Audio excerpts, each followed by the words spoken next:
Assalamualaikum warahmatullahi wabarakatuh. Bismillahirrahmanirrahim. Alhamdulillahirabbil alamin. Allahumma sholli ala sayyidina Muhammad wa ala ali sayyidina Muhammad. Alhamdulillah, pada kesempatan kali ini kita bisa melanjutkan pembelajaran yang mana pada kesempatan kali ini kita akan membahas terkait dengan bentuk gejala jiwa manusia dan juga aplikasinya dalam pendidikan, yang mana kita nanti akan membahas terkait dengan pengamatan, tanggapan dan juga fantasi serta ingatan. Gejala jiwa manusia itu melibatkan berbagai aspek psikologis, seperti misalnya pengamatan, tanggapan dan juga fantasi serta ingatan.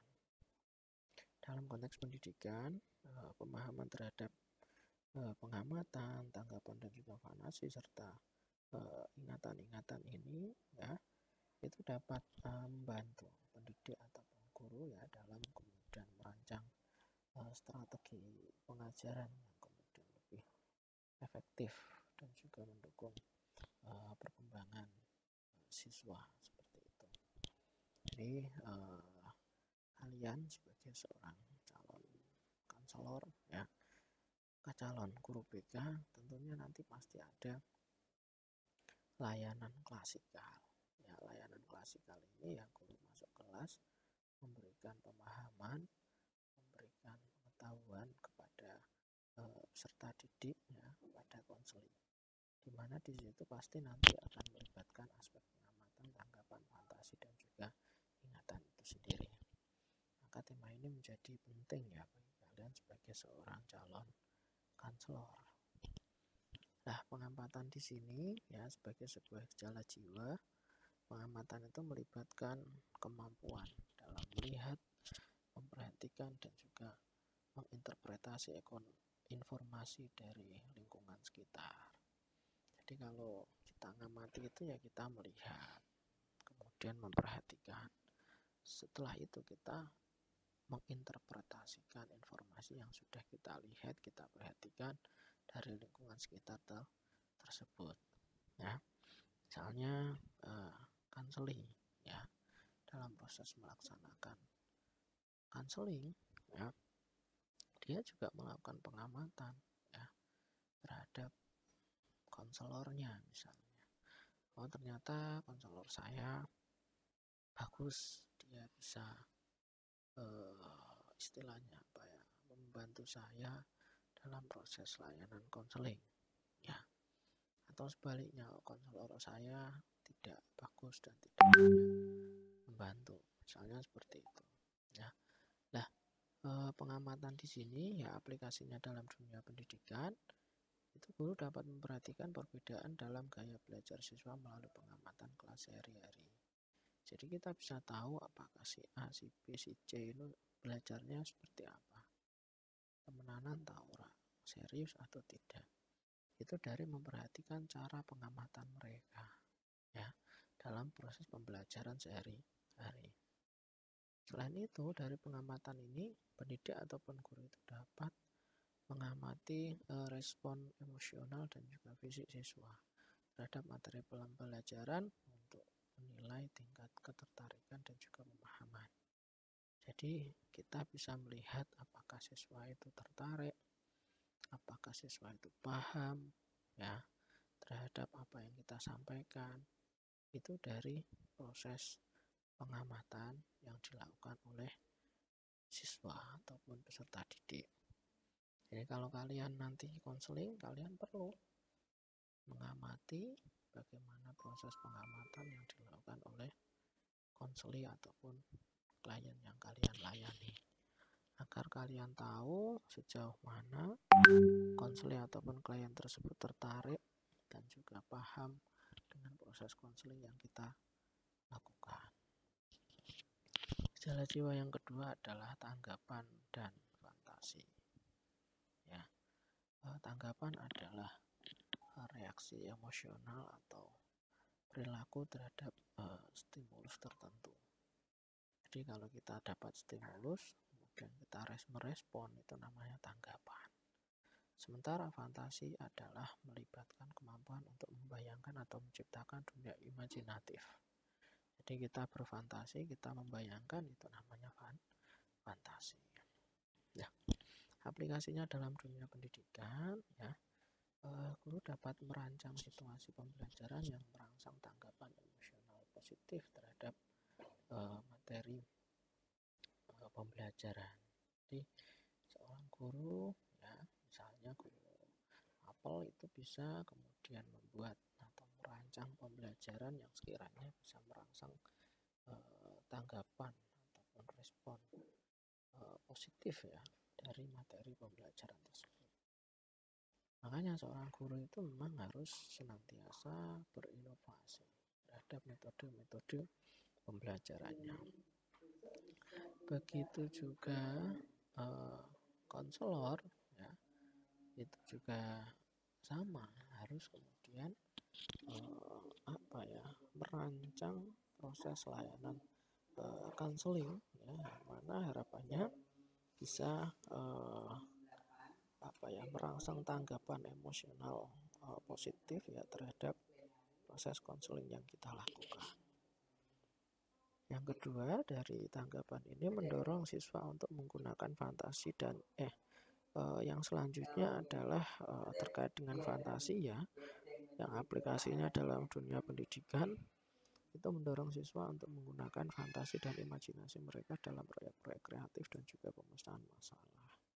Jadi setiap kita sebagai seorang guru itu melakukan proses pembelajaran, ya, harapannya kita juga harus mampu mengembangkan, ya, fantasi dan juga imajinasi agar mereka bisa mengembangkan proyek-proyek kreatif, ya, yang mana tentunya dapat memecahkan masalah yang dialami oleh peserta didik ataupun siswa. Nah, sebagai seorang konselor juga sama, kita harapannya bisa mendorong konseli agar supaya mereka bisa berfantasi, berimajinasi, ya, dalam rangka supaya dia bisa kreatif untuk memecahkan masalah yang dia dialami. Kemudian yang ketiga adalah ingatan. Nah, ingatan di sini melibatkan kemampuan untuk menyimpan dan mengakses informasi dari pengalaman sebelumnya. Jadi ketika seseorang itu mengamati ataupun memiliki pengalaman, maka pengalaman itu kemudian disimpan, ya, disimpan dan kemudian diakses kembali. Nah, itu namanya ingatan. Ya, ingatan itu adalah ketika kita sudah menyimpan pengalaman, kemudian kita mengingat-ingat ataupun mengaksesnya kembali. Nah, dalam dunia pendidikan, ya, pendidik ataupun seorang guru itu dapat kemudian mengajarkan strategi memori yang efektif untuk membantu siswa mengingat informasi yang dengan lebih baik. Jadi terkadang ada peserta didik yang memiliki masalah belajar, yang mana dia merasa kalau belajar itu sering lupa. Dan kita sebagai seorang konselor harus memberikan strategi-strategi, memberikan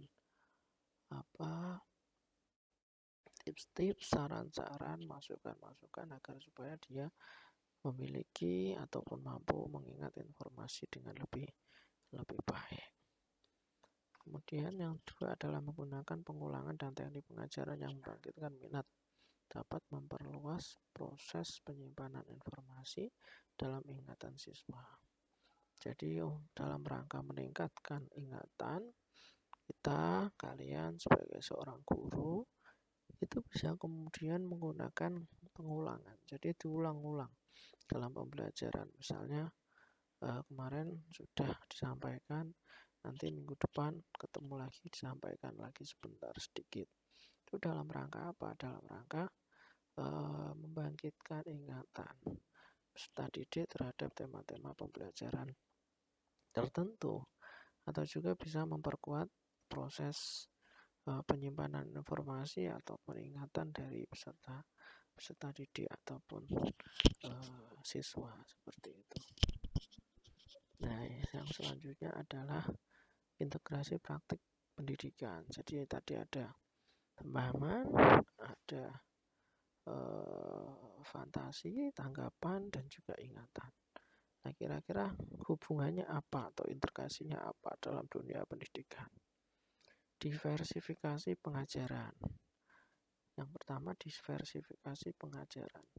Dengan memahami berbagai cara siswa mengamati, merespon, dan menggunakan fantasi, guru dapat mengadaptasi metode pengajaran mereka untuk mencakup berbagai gaya belajar. Jadi kita bisa melihat bagaimana cara dia mengamati, merespon, berfantasi. Kemudian setelah itu kita bisa mencoba untuk mengadopsi cara-cara gaya belajar mereka. Oh, ini loh caranya biar supaya mereka bisa paham, bisa ingat, seperti itu. Kemudian yang kedua, penekanan pada pengalaman emosional. Membuat pengalaman pembelajaran yang emosional itu dapat membantu meningkatkan retensi informasi dan motivasi siswa. Ya, jadi dengan dengan kita membuat pembelajaran berbasis pengalaman, yaitu bisa meningkatkan ingatan atau retensi informasi dari dan juga motivasi siswa. Makanya nanti kalau kalian mengajar atau memberikan layanan konseling, berilah contoh-contoh real terhadap konsep-konsep tertentu. Jadi kalau kita kemudian memberikan contoh-contoh real di lapangan terhadap hal-hal tertentu, maka dia akan mudah mengingat, seperti itu. Ya, mudah mengingat dan mudah juga untuk mengaplikasikan di dalam dunia pendidikan. Kemudian penggunaan teknik memori yang juga efektif.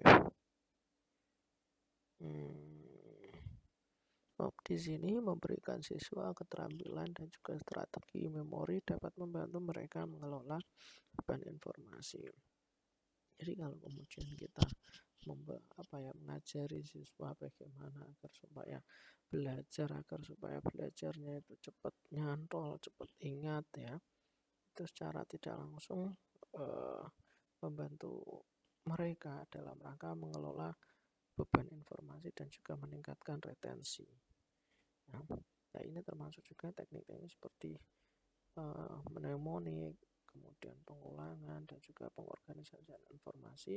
Teknik-teknik itu bisa digunakan dalam rangka meningkatkan pemahaman, ya, kemudian rangsangan, respon, dan juga ingatan dari peserta didik ataupun konseling, ya. Jadi kalau kemudian konseling kita belum paham, ya jangan ditutup, ya, seperti itu. Jadi ini termasuk teknik-teknik mnemonik, pengulangan, dan juga pengorganisasian. Ya, sekali lagi kita beri siswa keterampilan agar mereka bisa memiliki keterampilan dalam memahami, berfantasi, dan juga mengingat. Kemudian kesimpulan pemahaman terkait dengan 3 hal tadi, ya, pemahaman, kemudian tanggapan, fantasi, dan juga ingatan tadi, ya. Aplikasi gejala jiwa tadi dalam lingkungan pendidikan dapat membantu menciptakan lingkungan belajar yang responsif terhadap kebutuhan individual siswa, memaksimalkan potensi mereka, dan memberikan pengalaman pembelajaran yang bermakna bagi peserta didik ataupun bagi siswa itu sendiri. Oke, mungkin itu saja yang bisa saya sampaikan. Terima kasih atas segala perhatian. Mohon maaf atas segala kekurangan. Assalamualaikum warahmatullahi wabarakatuh.